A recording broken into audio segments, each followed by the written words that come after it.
Monsieur le rapporteur, que l'on partage ou non le dispositif que vous nous proposez de voter, deux constats peuvent être collectivement partagés. La qualité des travaux que vous avez menés est incontestable. Vous avez mis la lumière sur des réalités indiscutables, parfois méconnues ou impensées, voire considérées comme futiles. En réalité, l'apparence capillaire peut révéler une époque, une civilisation, des conventions sociales, si bien que de multiples mouvements sociaux se sont traduits par des révoltes capillaires. Coupe afro lors des mouvements des droits civiques, cheveux courts pour les femmes dans les années 20, cheveux longs pour les hommes durant les périodes hippies. Pour toutes ces périodes étaient questionnés les choix de l'existence, la place de la liberté. Ceci étant dit, votre proposition de loi a également le mérite de nous conduire à faire un examen de conscience. Se pose ainsi la question suivante. Toute attente, même légitime, doit-elle avoir une traduction législative ? Notre mandat ne doit-il être circonscrit qu'aux seules préoccupations attendues, à moyen et à court terme, par nos concitoyens ? Notre mandat ne nous oblige-t-il pas à choisir ? Sans minorer l'enjeu que soulève votre proposition, comprendrait-il alors que nous légiférions en ce sens, alors que même tout porte à croire que le législateur a déjà su poser un cadre général, le principe de non-discrimination fondé notamment sur l'apparence physique. Si nous pouvons vous concéder que la prise en compte de l'apparence physique est un sujet complexe à appréhender dans la mesure où il peut renvoyer à des biais cognitifs inconscients, nous considérons toutefois que notre législation en la matière satisfait les objectifs que vous poursuivez. Qu'est-ce que l'apparence physique, si ce n'est l'ensemble des caractéristiques physiques et attributs visibles propres à tout individu ? Cheveux, morphologie, traits du visage, phénotype et tant d'autres, entre guillemets, sous-critères.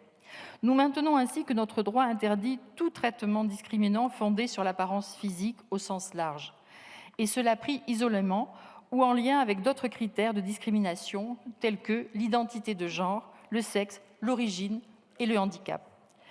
Ceci est d'autant plus important que bien souvent, en plus de cette forme particulière de discrimination, les individus peuvent être confrontés de manière directe ou indirecte à des expériences cumulatives en raison de leur identité de genre, de leur sexe, de leur origine et de leur handicap.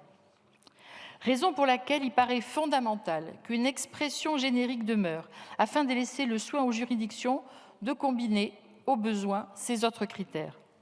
Par ailleurs, c'est sans doute là que se niche l'une des solutions les plus efficientes selon nous, la sensibilisation. Nous pensons notamment aux magistrats, à qui nous renouvelons notre confiance, mais qui pourraient tout à fait se voir délivrer, par voie de circulaire par exemple, des orientations rappelant que le sous-critère tenant à la capillarité est interdit et peut notamment être appréhendé par le prisme de l'apparence physique. Ce pouvoir d'appréciation qui leur est conféré est fondamental.